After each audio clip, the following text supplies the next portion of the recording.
Somewhere beneath the streets of a modern Egyptian city, there's a silence that used to be the loudest place on Earth. Once, this ground held more knowledge than any place humanity had ever gathered. Then it simply stopped existing.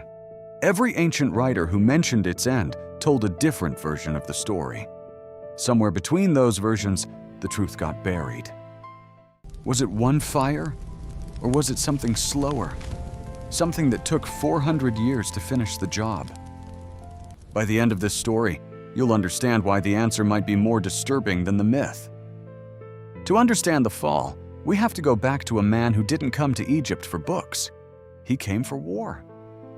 Julius Caesar was trapped in the harbor, outnumbered and desperate. So he made a decision that would echo for 2,000 years. He set his enemies' ships on fire, but fire doesn't listen to orders. It spread into the docks, into the warehouses, into the city itself. Some ancient writers claimed the flames reached the library itself. Others swore it stood untouched. Whatever the truth was, it burned along with everything else that night. Here's what we actually know. The library wasn't one building. It was a network, scattered across the city, which means one fire couldn't have ended everything. Picture a young scribe at dawn, copying a scroll by oil light, unaware that in a few centuries, no one would remember his name, but the walls around him would become legend. So if Caesar's fire wasn't the final blow, what was? The answer takes us 300 years forward to a siege almost no one talks about. 270 AD, a warrior queen named Zenobia had seized Alexandria. Rome wanted it back, and the man sent to take it was not gentle. Emperor Aurelian's forces tore through the city. The district that likely held the library's remains was caught in the middle of it all. Imagine being the last librarian on duty that year, watching the shelves grow a little emptier every season, wondering if anyone would even notice when the final scroll disappeared. We don't have a single ancient account that says the library burned here. What we have is silence, and silence in history is its own kind of clue. But war wasn't the only enemy the library would face. 100 years later, a different kind of fire would rise. This one lit by faith. 391 AD, Christianity had just become the empire's official religion, and in Alexandria, an old god's temple stood in the way of a new order. Inside its walls, the last known fragment of the library's great collection. A bishop named Theophilus led the crowd that came for it.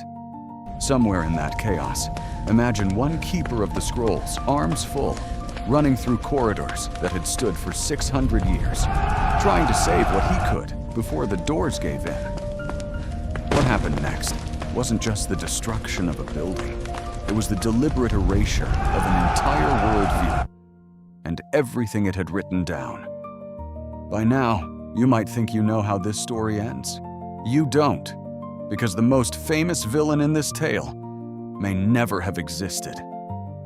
For centuries, one story dominated the legend. A Muslim general named Amr, acting on the order of Caliph Omar, allegedly burned every last scroll. The line is famous: if the books agree with scripture, they're unnecessary. If they disagree, they're dangerous. Burn them either way. It's a powerful quote. There's just one problem. It appears nowhere in any record written within centuries of the actual event. Most historians today believe this is a legend, invented long after the fact, possibly to explain a loss that had already happened centuries earlier. Which raises the real question: if it wasn't Caesar, if it wasn't Aurelian, if it wasn't a caliph's order, then who or what actually killed the library? This wasn't always a story of loss. Centuries earlier, these same halls held mathematicians measuring the curve of the earth, astronomers charting the stars, and scholars translating the wisdom of 100 nations into one language. The answer might be the least dramatic and the most unsettling. Nobody destroyed the library in a single moment. It simply faded year after year, while no one was watching. Funding dried up, scholars left, Empires changed hands faster than anyone could protect a single scroll made of fragile plant fiber.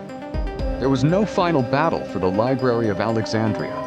There was only a slow, quiet vanishing, the kind of ending history rarely bothers to record. So the truth isn't one villain, one fire, one moment.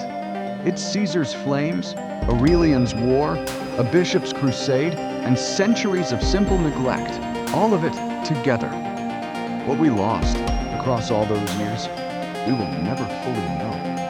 Because the greatest tragedy of the library isn't what burned, it's what we can't even list. And maybe that's the real lesson buried under the ash. Knowledge doesn't disappear in a single moment of violence. It disappears when we stop protecting it, one quiet year at a time. So we leave you with the same question historians have argued over for centuries. Was the Library of Alexandria destroyed, or was it simply let go? If you could have saved just one scroll from the Library of Alexandria before the doors closed forever, what knowledge do you think it would have held? Tell us below, and stay close. History's next mystery might be even harder to explain.